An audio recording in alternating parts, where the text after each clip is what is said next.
The secret of getting ahead is getting started. Welcome back to the third episode of BOL SAC. I, Khushi, your today's host on behalf of Enactus Sri Aurobindo. I'm here to kickstart our next episode of the podcast entitled as BOL SAC. I welcome you all and duly extend my heartiest greetings to all of you present here. As the famous phrase goes, today's world is shrinking, and a direct implication of that is there is no such field knowing about which will be of no use to you. Every topic is meant to be unraveled, every stone is meant to be turned. With this in mind, today we are back to embark on this journey through the series of podcasts. Personally, today's episode is going to be my favorite. In fact, today's episode will be special for all the coffee addicts, or I must say for all the owls present here between us. So I would like to introduce you all to our today's guest, one of the three friends with one ambitious vision who started Sleepy Owl Coffee, which bring real good coffee to everyone without complex equipment or brewing techniques, who are here for simply great coffee. And we are highly obliged to have one of them here with us for our today's episode, Mr. Armaan Sood. Mr. Armaan Sood, an activist, an avid debater, a sports person, a graduated lawyer, an entrepreneur, an animal lover, a social worker, and whatnot. He's an all-rounder. And being involved in so many things, recently Sleepy Owl got covered by GQ India, LBB, and Nicobar. So, seeing what Sleepy Owl is today, how does it feel like? Like, how has your journey been?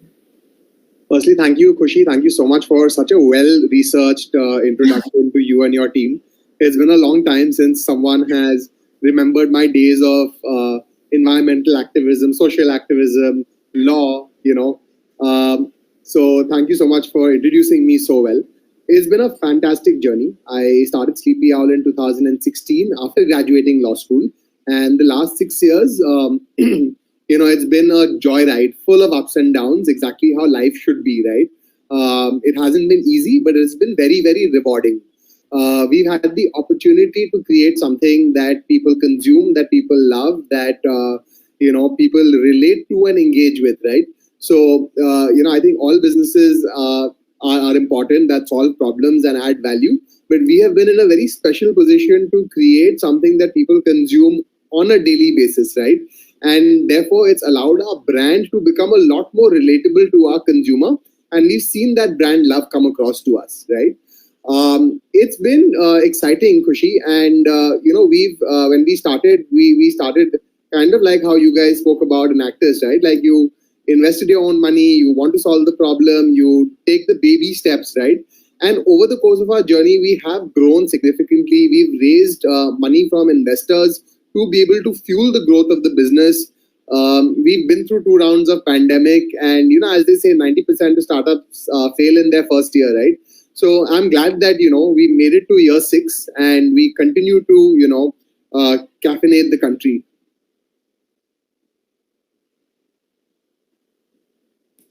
Yeah. So, in the past, around 2008, you led a project named Southern Avenue Campaign in Kolkata. Would you like to share something about the project or anything for the growing minds listening right now? Yeah, so I, 2008, I was in my 10th standard, and I grew up in Calcutta, and I did my schooling there. And there was a gentleman who lived in our neighborhood, and he, wanted to start an environmental campaign called Save Southern Avenue, which essentially meant that there are a lot of lakes and parks in the Southern Avenue area in Calcutta where I grew up. And the idea was, how do we mobilize students to essentially start weekend cleanup projects, right? So on Saturday and Sunday morning, students from all the universities, schools would come together and, pick up trash, basically, right? And we made it competitive where you actually weigh the trash that you pick up and, we see which college or which school picks up the most amount of trash, and we were cleaning our environment in our neighborhood, right? And when he was doing this, I was connected to him, and he wanted me to help him recruit students to do this over the weekends, right? And much like you guys, are doing today, I felt it was something interesting, something unique, a better way to spend my weekends, and I joined and helped him reach out to more students to mobilize people around. And I think that was my first experience with, leadership, with marketing, with actually getting people to come and act together for a cause, right? And I think it was, the formative foundation building for me, and the formative days to actually go and say, okay, you can create impact, you can start something, you can mobilize people, and I really feel like I learned a lot from that, at a young age. And I think students and everyone listening to this, take up opportunities that come your way, even small little things, and you will learn a lot from those exercises. It was a great project indeed. Knowing about this project is really nice. Thank you. So from 2016 till today, like it's almost the end of 2022 now. According to you, what are the changes Sleepy Owl has gone through? Like we have had phases, like the most difficult one, or I must say the most challenging one, the pandemic COVID itself. When entrepreneurs face challenges, did it affect Sleepy Owl too? Yes, of course. I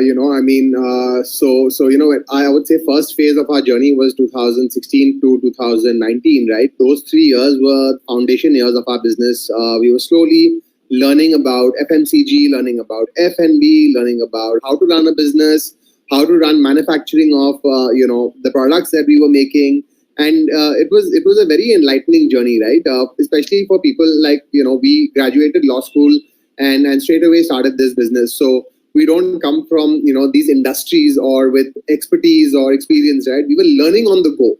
So you're asking the right questions, getting the answers, building the business. And I think in those 3 years, we built a sizable customer base of people who were consuming our products and who loved us. So when 2020 happened, when COVID hit, no doubt it was a very challenging time for our employees, for people around the country, for retailers. Everybody was going through, very, very difficult and very challenging phase, right? At that time, we had only one motive: survive, both personally as well as professionally. It's like, okay, take care, take precautions, manage your finances, manage your cash flow, and keep the business alive, keep it sustaining. But yes, there was an advantage for us as well, because cafes and retail stores, a lot of things were shut down, people were at home, and we were positioned as a brand to cater to in-home coffee consumption, right? So during that phase, during those 2 years, our business really grew, right? And sometimes I joke, that there should be another round of COVID, because, it's really, really fruitful for our business when people are at home and are consuming, our products in their house, right? So overall, it was a great learning experience for us, how to manage both, our own mental health as well as, run a business and cater to consumers, employees, vendors, partners. I think everybody came together in a very beautiful way to make sure that we all move ahead and we all move forward. So I think that's sort of, my 2 cents on the challenges in the last few years. So as you know now, Enactus also encourages young generation to take entrepreneurial actions aimed to fulfill sustainable development goals, and entrepreneurial minds coming together from different backgrounds and different areas and trying to make people aware of eco-friendly products and selling them. And when you came into this idea of setting up your own startup, like with, I guess you were of the same age. So how did you manage to seek attention and stand out in the market when you introduced the product? Any tips or experiences? Absolutely. So, I think one of the key and most important things, especially when you're starting out, is having a highly differentiated product, right? You could be different in terms of the product itself, right? Like for us, it was cold brew. We were India's first cold brew brand, and we had the opportunity to educate India on what is cold brew, right? So at that point, if people are searching for cold brew, if it's becoming popular around the globe and people are searching for it in India, we became the go-to brand, right? So we had a highly differentiated product from what was there in the market, and that allowed us to stand out in the first place. Of course, you have to have a good quality product, right? Something that is delicious, is tasty, but the customer will only know that when they try it, right? So for them to try it, to make them excited about trying it, you have to ensure that your packaging, your videography, photography, your communication about the product, right, is exciting for them and, makes them drool, right? So that you say, okay, mujhe ye khana hai, mujhe ye peena hai. It has to be drool worthy, right? So to do that, we ensured that from day one, our communication on digital channels, what we felt our audience would, respond to and where our audience sits, it had to be something that was catchy, something that was, colorful, vibrant. And, historically in the category that we are, communication isn't like that, right? It is very, brown, very mundane, very, cookie cutter, same thing being said over and over again. So we really broke that mold and said, okay, we're going to take a very different approach to how we market our products.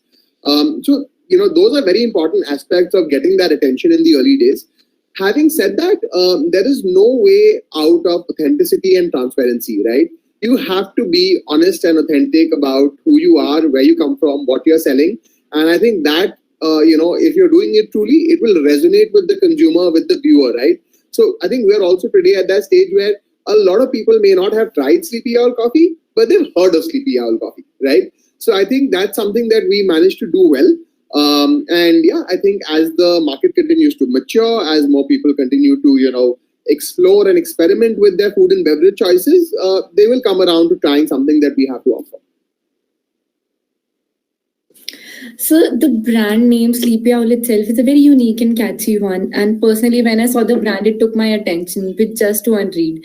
And its packaging too is very sustainable, like usage of paper and aluminium only, like absolutely no plastic. Correct. And it is available in different sizes in the market. So how did you manage to think about such an out-of-the-box kind of name and such sustainable packaging for the product? What actually inspired you?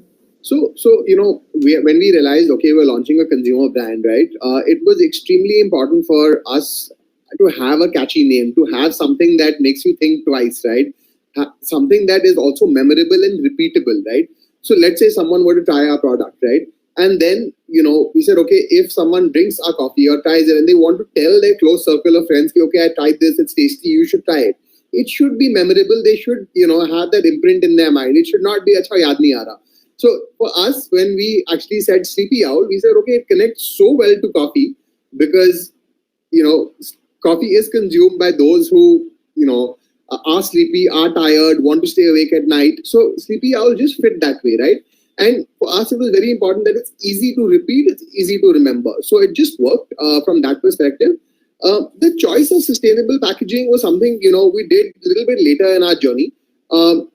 We started exploring and reading more about consumer preferences, consumer behavior, and what consumers of today want, right? And when we researched that it may be possible to launch our packaging in a sustainable format, we started working towards making that switch. It obviously costs a lot more, but we realized that this is something consumers will care about and maybe even make decisions basis that, right?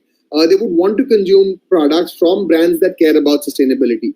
So I would, we're definitely not 100% sustainable, but we're definitely doing everything in our power or capacity to continue to keep that as something that we value, right? There may be products in the future or there may be other products that we do that may not be 100% sustainable because of, the way the category operates or the way the products have to be packaged for their efficacy. But it is something that we care about and we strive to, make those changes and do those things. So that's how we look at it. So we know that all the developing countries are facing a lot of environmental issues and India is one of them. So how Sleepy Owl as a brand is working on sustainability? Like I said, when we launch a product, we try and look for alternative packaging, alternative options to ensure it's sustainable, right? We also generate a lot of coffee waste. So all the coffee that we brew, we try and collect it and we use it in the form of coffee grounds for agricultural purposes, etc. And we are trying to effectively partner with other people who can make use of our waste coffee, right? That's one angle. In Delhi NCR, we do have a recycling program where we try and collect glass bottles back from our customers to reuse, right? So these are small initiatives we've taken. Having said that, I'll be 100% honest. It is extremely difficult for a brand at a scale that we are at, right, to actually effectively do this, right? I think brands with much larger distribution and much larger resources may find it slightly easier to implement sustainability programs or recycling initiatives. For us, it's extremely tough to do, and it really, really eats into the little bit of margin that we make. But we try. Like I said, it is you have to have that want for caring. You have to have that mindset कि अच्छा क्या कोई option है जो हम कर सकते हैं, अगर नहीं है फिर ठीक है. But your first answer should not be I'm going to go with the something that could be harmful or polluting. It is a mindset of saying, okay, I will try and I will do the hard work and the research to find something that is sustainable because that is the future and this is the planet we live on and we want to do this, right? So that's sort of the way we look at it. Even our courier bags that we use are, they cost 3 times the price of the normal courier bags, but it is made of material that is recyclable, right? Compostable, actually, biocompostable. we also use paper tape instead of plastic tape, and that costs 2x of what plastic tape costs, right? So again, small initiatives that we can do from our end. Again, I will tell you, there may be a time in the near future where I may not be able to do it across the board, and we'll have to pull back on some initiatives, right? But it is, like I said, a desire to say, okay, is there a supplier for paper tapes? Is there a supplier for compostable bags? Can I work with them? And it's about thinking and using that mindset, to continue to work.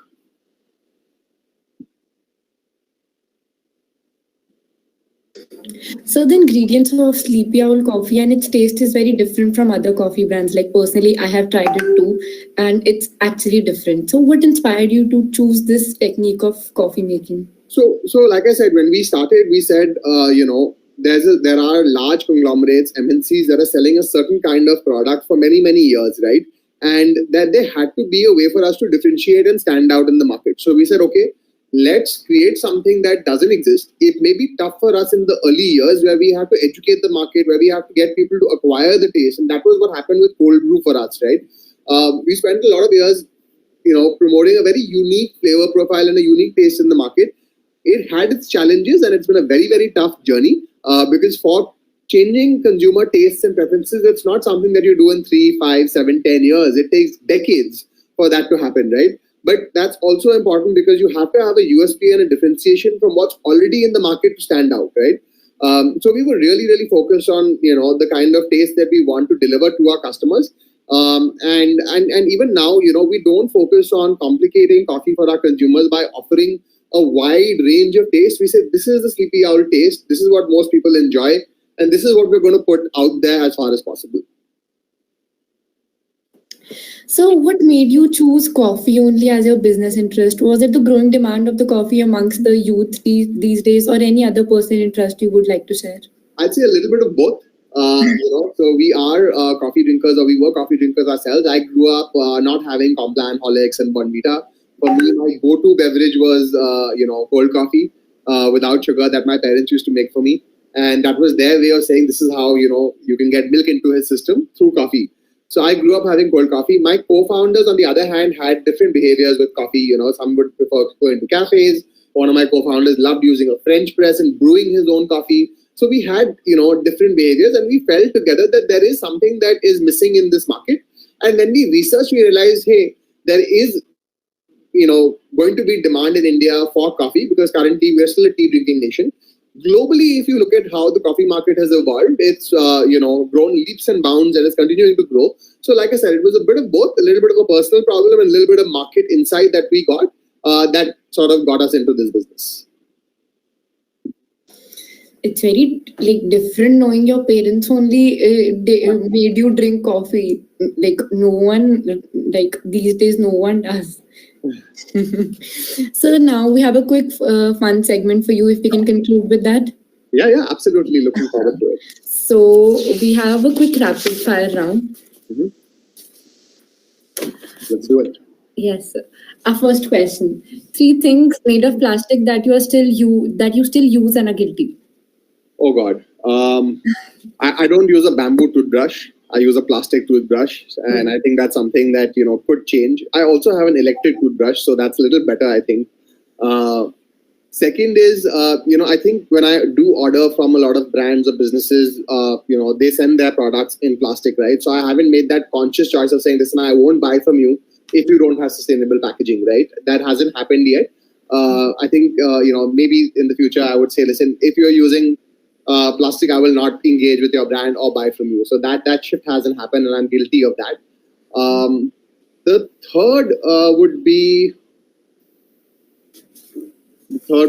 I think, let's say garbage bags at home, for example. I don't use compostable garbage bags. I use regular garbage bags. So I think that's another small shift that, if we could do, it would help the environment. Those are 3 things that I'm guilty of using in the house. Yeah. The second question: the best piece of advice that you have got from people whom you look up to. Okay. I think, have perseverance, have resilience, and things will work out, So I think every time we hit a roadblock, you have to, just put your head down and then continue to put in your input, and the output will come. Any three words that come in your mind when you think about sustainability? Okay. Plastic free, carbon footprint, and home compostable or compostability. Yeah, taken. Any three basic things that can be done effortlessly for a sustainable lifestyle by just anybody? Yes, you can walk, you can take a staircase, and you can turn your lights and fans off when you're not using them. Okay, that's also we are done with all our inquisitiveness. Any closing remarks for us and the entrepreneurial minds listening to us right now? No, like I told you guys before we started recording, is that I'm extremely happy that you guys reached out to me. I'm glad that I responded to your team and we made this happen. I think you guys are doing a phenomenal job.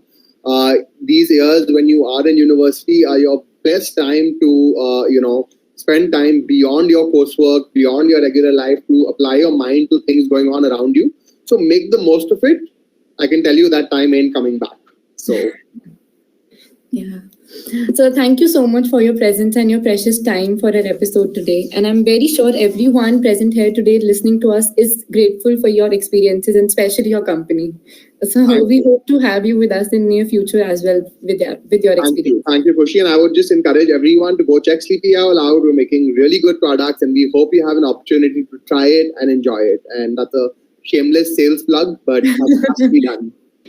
But that sure an entrepreneurial, that quality of an entrepreneur is. Yeah. Thank you guys. Have a great day.